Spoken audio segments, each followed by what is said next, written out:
Good afternoon, Alan Vandenberg here, another episode of EQ for You, episode number 42. Today's episode is Getting Back to Work at Work, Part 2.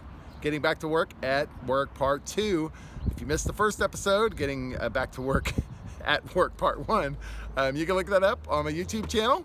We're operating off the idea of 75% of a person or team's success is not their IQ. If you have not done so yet, pick up a copy of my book called EQ, Kill the Radio Star. High Emotional Intelligence Can Crush or Crash Your Organization. It's available at Amazon or Barnes & Noble or alanvandenberg.com. Be sure and pick it up. It's got 6 EQ skills that you can use for you. So very good. Be sure and sign up for my YouTube channel. And if you're looking for a keynote speaker to come to your organization, I'd love to come talk to you about emotional intelligence and how it affects you and your work group or your company. So give me a shout and love to talk to you about that. All right. Okay, so we're going to move to the segment called EQ, IQ Music Row, where we discuss artists in my record or my CD, or I don't have any tapes, but I used to have tapes, or my audio file. And today we're going to be looking through the lens of an EQ and IQ perspective for artists in my music collection. So today we're going to talk about this guy named Phil Keaggy. Phil Keaggy has 46 studio albums. That's crazy. 7 Dove Awards, 2 Grammy nominations. Guitar Player magazine often lists Phil Keaggy as one of the world's top finger-style guitarists, even though he's missing half of his middle finger due to a childhood accident. In the late 60s, Phil Keaggy joined a formed a group called Glass Harp that recorded their first album at the Electric Lady Studio, Jimi Hendrix Studio in New York City. And Glass Harp was known as one of the first jam rock bands. And they recorded 3 albums. In 1972, Phil Keaggy left the band and released his first studio album called What a Day in 1973. Just an incredible guitar player. In 1980, I saw Phil Keaggy for the first time. I went to a concert here in Tulsa called the Sunshine Music Festival, and it was at the Tulsa University football stadium. I was sitting on the front row, and I'd never heard of Phil Keaggy, and he came out and just blew my mind.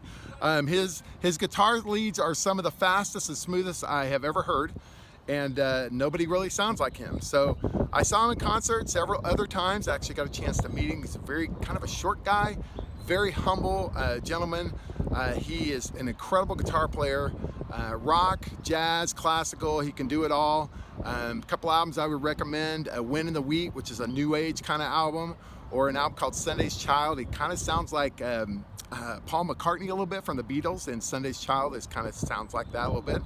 And last year, Phil Keaggy decided to retire after over 50 years of being on the road and a career, and he's just incredible. I brought this one. This is like a triple CD thing. This album called Flip Side was the one that I saw on tour with him, and he's just incredible. Just a great guitar player. So check him out. As far as EQ and IQ, his IQ is incredible. He's a great guitar player, one of the top in the world ever.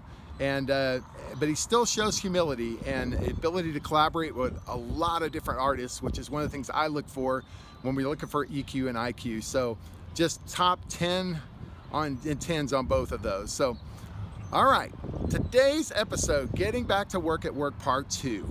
We're going to talk today about the change curve. The change curve was originally created by Elizabeth Kubler-Ross in 1969 to illustrate how people dealt with the news that they have a terminal illness.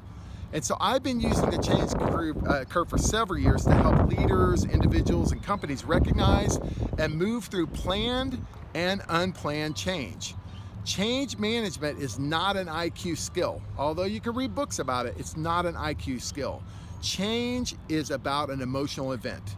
As we are visiting the topic of getting back to work at work, no matter what the next phase looks like, we all are going to go through the change curve. So I thought I would present it today. We could talk about it a little bit under this umbrella of getting back to work at work. So I want to take you through the change curve and kind of show you what it looks like. The first piece in any change, and the response is denial. And so Think about what happens when a change happens. People deny it. They basically say to themselves, this is not happening. Then they move to the second stage, which is anger, or what we call rat brain. In EQ Kill the Radio Star, I talk about one of the EQ skills called rat brain, fight or flight, where we make up stories that may or may not be true. Things like, the company's trying to kill me. That's not true. But that's where that happens. Then the next step and the next phase of the change curve is exploring, finding solutions.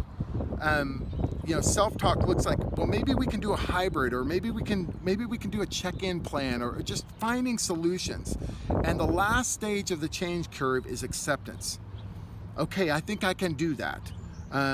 Let's go to work in this new phase. I'm open to trying. These are kind of things that you would hear when people are in the end of the change curve here of acceptance.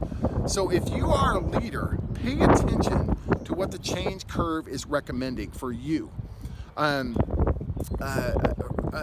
Things, in the last, for a leader, here's what we're looking at. Recommended changes for you to support your team in the change curve looks like this. Information.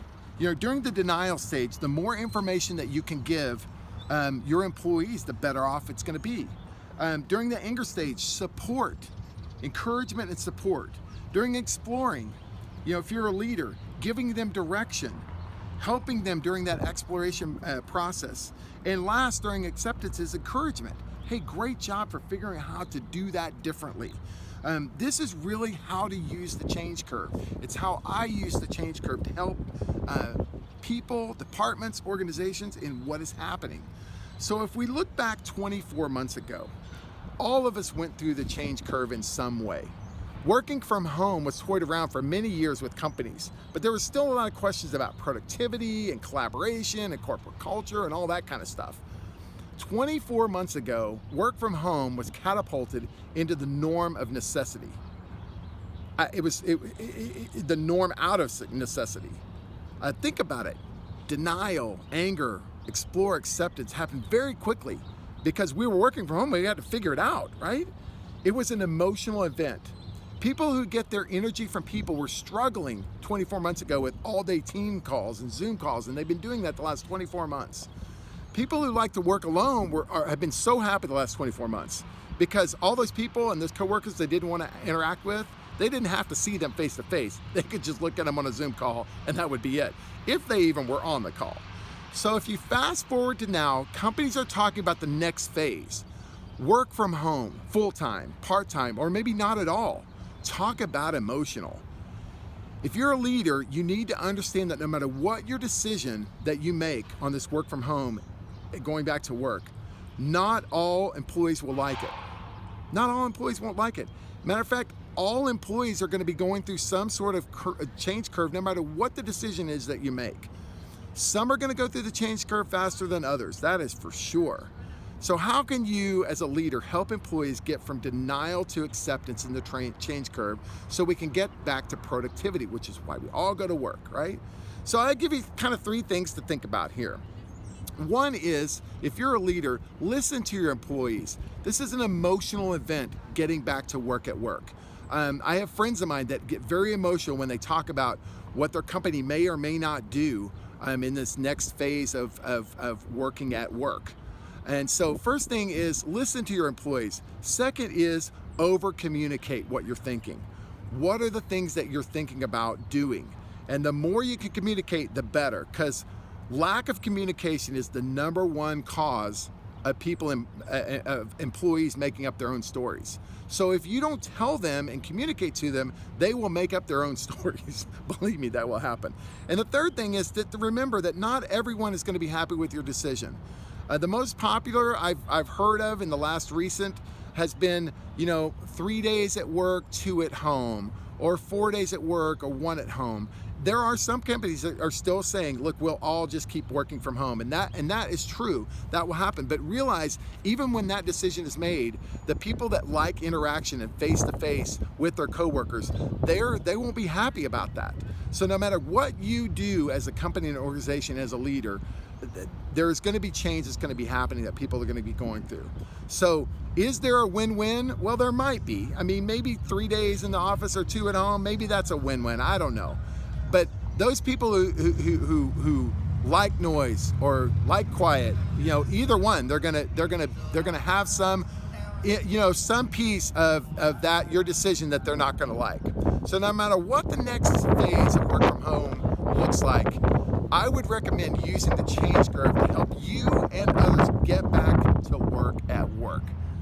All right, I love the change curve. It's one of my favorite things to use, especially when things are going on, and sometimes it's planned and sometimes it's not. So take a look at it, see if you might be able to use a change curve. So I leave you with these 3 things.